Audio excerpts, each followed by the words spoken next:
তো অনেক মানুষ ফেসবুকে এই কথাটা লিখছেন যে কালকে রাত্রিবেলার যে আন্দোলনটা সেটা মহিলাদের আন্দোলন এবং সেখানে শুধুমাত্র মহিলারা যাবে, কোনো পুরুষ যাবে না। এই ভিডিওটা কোনো মহিলা ভার্সেস পুরুষ টপিক অ্যাকচুয়ালি নয়। এই ভিডিওটা কি টপিকে সেটা হলো গিয়ে it is classic good versus evil.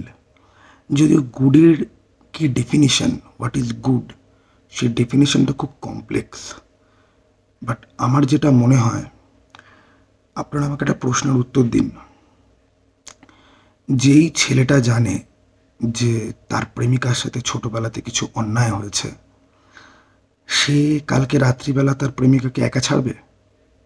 বা যে ভাই বা যে দাদাটা জানে যে আমার বোন বা দিদির সঙ্গে ছোটবেলাতে কিছু ভুলভাল হয়েছে, বা পাবলিক ট্রান্সপোর্টে রাস্তাঘাটে কখনো না কখনো কোনো ভুলভাল হয়েছে, সে কি কালকে রাত্রিবেলা তার দিদি বা বোনকে একা ছাড়তে সাহস পাবে?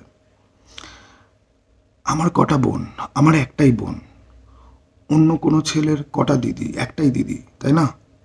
আমাদের প্রিয়জন কি আনলিমিটেড যে একজনের কিছু হলে পরে কোপ আপ করে আরেকজনের দিকে তাকিয়ে বসে থাকবো? এটা তো খুব বোকা বোকা কথা, তাই না?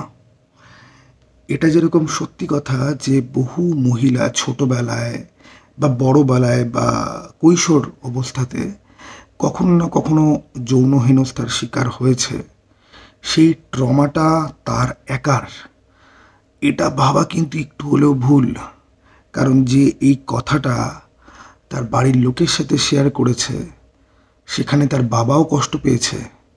তার বাবাও রাতের পর রাত এটা খালি ঘড়ি ধরে টাইম মেপেছে, আমার মেয়েটা রোজ 8টার মধ্যে বাড়ি ফেরে, এখনও ফিরছে না কেন? আমি কি এগিয়ে যাব, স্টেশনের বাইরে দাঁড়িয়ে থাকবো? আমার দিদি কলেজ থেকে ফেরে 5টার সময়, এখনও সে ফিরছে না কেন? আমি কি সাইকেল নিয়ে একটু এগিয়ে যাব মা? হ্যাঁ, এই ছেলেগুলো কোথায় যাবে? ধর্ষক ভার্সেস সাধারণ মানুষ, লড়াইটা ধর্ষক ভার্সেস সাধারণ মানুষের, না তো কি পুরুষ বনাম নারীর। আমার একটা বোন আছে এবং আমার বোন কলকাতা রাজ্যের অনেক বাইরে থাকে। কালকে রাত্রিবেলা সে আন্দোলনে যাবে। আমার বোন আমার থেকে উঁচুতে হাই কিক করতে পারে। আমার বোন আমার মতো দুটো ছেলেকে একসঙ্গে তুলে আছাড় মারতে পারে। ছোটবেলায় যখন কারেন্ট অফ হয়ে যেত, তখন জেনারেটরের যে সুইচটা সেটা ও দিতে যেত, আমি ওর পেছন পেছন ওর কোণেই ধরে থাকতাম। যে বোন তুই জ্বালা, আমি আছি পেছনে। সিম্পল কথা, আমার খুব ভয় লাগতো। আমার ছোটবেলায় অন্ধকারে খুব ভয় লাগতো।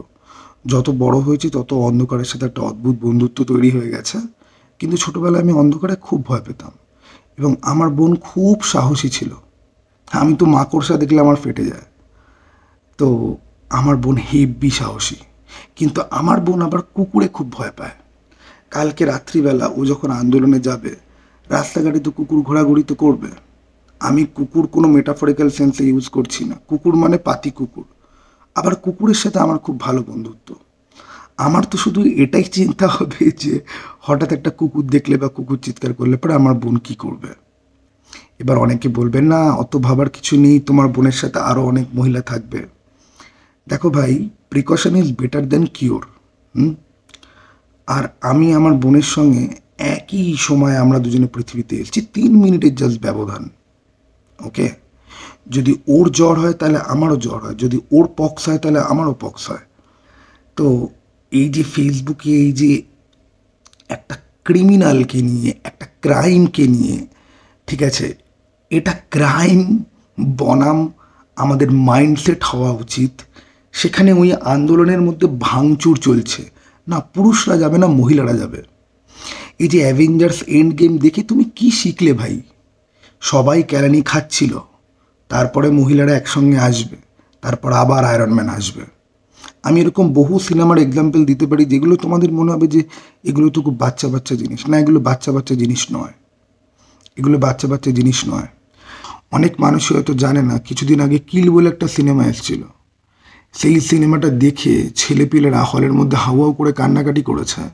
তারা উত্তেজিত হয়ে গেছে, কারণ তারা পর্দায় দেখতে পাচ্ছে যে একটি মহিলাকে হত্যা করা হচ্ছে এবং তার প্রেমিক অসহায়ের মতো রেগে গিয়ে তারপর তাকে অনেক কিছু করতে হচ্ছে। এই জিনিসগুলোর সাথে আমরা রিলেট করতে পারি। শিভ্যালরি ইজ নট ডেড। যদিও যদিও মনে হয় যে আজকাল শিভ্যালরি জিনিসটা আর বেঁচে নেই। সেটা বেঁচে না থাকার পেছনে অনেক জেন্ডার আর আজকের পরিস্থিতি 2024-এর আধুনিক সমাজের অনেক ব্যাপার আছে, সেগুলো খুব কমপ্লেক্স ব্যাপার। সেগুলো আমার এই ভিডিওর বক্তব্য নয়। একটা বাচ্চা, সেটা ছেলে বাচ্চা হোক অথবা মেয়ে বাচ্চা হোক, সে পৃথিবীতে আসে একটা পুরুষ আর একজন মহিলার হাত ধরে। তো আমাদের প্রত্যেকের সৃষ্টিতে একজন পুরুষেরও অবদান ছিল, একজন মহিলারও অবদান ছিল। আর এই যে ক্রাইম, এই যে নোংরা ক্রাইম, এটার এগেনস্টেও যদি লড়তে যদি হয় না, তাহলে সঙ্গবদ্ধ হয়ে লড়তে হবে। না তো কি আমি লড়তে যাব, না আমি লড়তে যাব। আমি কিছু ছেলে এবং কিছু মেয়েকে আজকে দেখলাম এই নিয়ে হ্যাজের পর হ্যাজ নামিয়ে যেতে ফেসবুকে, যে কেন ছেলেদের নিজেদেরকে বাড়িতে তালা বন্ধ করে রেখে দেওয়া উচিত। আচ্ছা, আমাকে উত্তর দে ভাই অথবা বোন, তুই আমাকে জাস্ট সিম্পল একটা কথা উত্তর দে। যেই ছেলেটা ছোটোবেলায় পকেটে কম্পাস আর ঢিল নিয়ে রাস্তায় পাইচারি করতো যে বোনের ফিরতে দেরি হচ্ছে, সেই ছেলেটা কালকে রাত্রিবেলা কি করবে? যে নিজের প্রেমিকাকে নিয়ে খুব চিন্তিত, যে লং ডিস্টেন্স সম্পর্কে তারা থাকে এবং তার প্রেমিকা রাত্রিবেলা অফিস থেকে ফেরে অথবা সন্ধ্যা 7টায় ফেরে, বিকেল 5টায় ফেরে, what ever time it is, রাত্রিবেলা কলটা করে শুধুমাত্র চেক করার জন্য ও ঠিক আছে তো। সে কি করবে? সে ঘরে বসে সিগারেট ফুঁকতে ফুঁকতে টেনশন করবে? হবে না। এবং এসব বোকা বোকা কথাবার্তা লেখা বন্ধ কর। আগে বোঝ প্রবলেমটা কোথায় সেটা আগে বোঝ। আমি চাইলে প্রচুর এনকাউন্টার স্পেশালিস্ট বা ধর্ষকদের ধরে শাস্তি দিয়েছে এরকম প্রচুর অফিসারের নাম করতে পারি, বাট ওগুলো ধুবরাঠির কাজ, ওগুলো আমার কাজ না। আমার কাজ হলো গিয়ে সিম্পল, আমার এই চ্যানেলে যারা ভিডিও দেখছে, যাদের অধিকাংশই মেল অডিয়েন্স, তাদেরকে এটা বোঝানোর যে তোমার প্রিয়জন একটাই, তোমার মা একটাই। তোমার মা কালকে আন্দোলনে যাচ্ছে, তোমার মায়ের সঙ্গে যাও, পাশে না থাকলেও দূরে থেকো। কারণ হঠাৎ করে যদি পুলিশ এসে যদি ভাগানোর চেষ্টা করে, যদি তোমার মা যদি শাড়িতে পা যদি পড়ে যায়, তখন কে তুলবে? এবার অনেকে বলবে যে না, মহিলারা আছে, মহিলারাই তুলবে। ভাই, তুই যদি একটা ছেলে হোস, তোর প্রিয়জনের রক্ষার দায়িত্ব তোর। রাষ্ট্র কি বললো, ট্রেন্ড কি বললো, ইনফ্লুয়েন্সার কি বললো, এই সেলিব্রিটি কি বললো, fuck all that definition. If you love someone very much, you need to protect them. You need to care for them. It is as simple as that. এই মুহূর্তে এরকম রয়েছে যে অনেক মানুষ যারা কলকাতার বাইরে রয়েছে এবং কলকাতার বাইরের রাজ্যে রয়েছে, এবং কলকাতার বাইরের রাজ্যে এই ঘটনাটা নিয়ে এতটা অ্যাওয়ারনেস কিন্তু নেই। কলকাতায় যেরকম কালকে রাত্রিবেলা এক্সপেক্টেড যে অনেক জায়গাতে গ্যাদারিং হবে, সেই মতো অটোওয়ালারা বলছে আমরা ফ্রিতে রাইড দেবো, ট্যাক্সিওয়ালারা বলছে আমরা সারা রাত ট্যাক্সি চালাবো, ওলা উবের অ্যানাউন্স করছে, অনেক কিছু হচ্ছে। বাট কলকাতার বাইরের স্টেটে যারা রয়েছে সেখানে কিন্তু এই ঘটনাটা নিয়ে এতটা অ্যাওয়ারনেস কিন্তু নেই। সেটা আরও একটা বড় কারণ যে সঙ্গে থাকার। কারণ দেখো, হয়তো তুমি বিশাল প্রোটেক্ট করতে পারবে না সেরকম সিচুয়েশন যদি আসে, বাট তুমি কিছু হলেও করতে পারবে। বাট যেটা তুমি করতে পারবে না সেটা হচ্ছে কি, যে বাড়িতে বসে শান্তিতে ঘুমাতে। কারণ এই পুরো ন্যারেটিভের মধ্যে যত পুরুষ ধর্ষক রয়েছে, তার উল্টো দিকে অনেক পুরুষ রয়েছে। সিম্পল বক্তব্য, যদি তোমার কোনো প্রিয় মানুষ বা কোনো প্রিয়জন ওই আন্দোলনে যাচ্ছে, তাহলে তুমি তাদের সঙ্গে থাকবে, তোমার থাকাটা উচিত, তোমার তাদের যন্ত্রণাটা বোঝাটা উচিত। আর সব থেকে বড় কথা, তোমার ওই প্রিয়জন হয়তো তোমার ওই একটাই, ঠিক আছে, কোনো মুহূর্তেই কিন্তু তাকে তুমি ছাড়তে পারো না, অথবা ফেসবুকের কথাতে ইনফ্লুয়েন্স হয়ে গিয়ে তুমি বাড়িতে চুপ করে বসে থাকতে পারো না। মা দুর্গা হ্যাঁ, মা দুর্গা এবার আসবে, প্রপার ওয়েতে আমাদের দেবীর বোধন করতে হবে। আমি বহু ঘটনা দেখেছি, আমি খারাপ ঘটনা, এত নির্লজ্জ, এত হাড়হীন করা ঘটনা আমি জীবনে কোনোদিন দেখি, জীবনে না।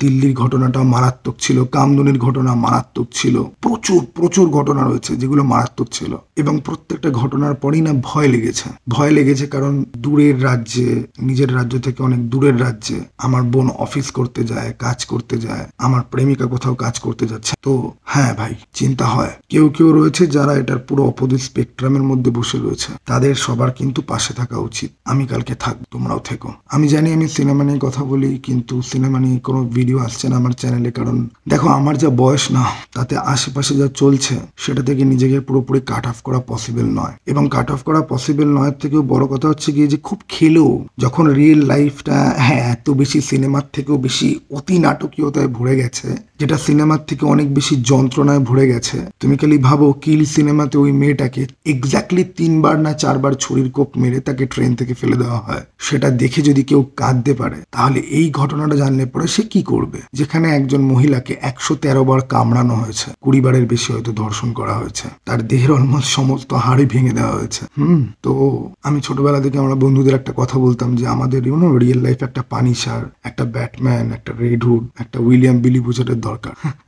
যত সময় যাচ্ছে মনে হচ্ছে যে সত্যি সত্যি আমরা ওইদিকে হয়তো হেড অন করছি, বা আদৌ কেউ হতে পারবে কিরকম, আমার তো মনে হয় না। যাই হোক, আমি জানি তোমরা কেউ ভালো নেই। আমার চ্যানেল মোটামুটি যারা দেখো, যারা মোটামুটি সেন্সিবল, খুব একটা অশিক্ষিত হচ্ছে আমার চ্যানেল দেখে না, মোটামুটি শিক্ষিত লোকজনই দেখে। তো আমি জানি তোমরা অনেকেই ভালো নেই, ভালো থাকা পসিবলই নয়। প্রত্যেকেরই কিছু না কিছু রয়েছে যেটার সাথে যখন খুশি যা খুশিতেই হতে পারে।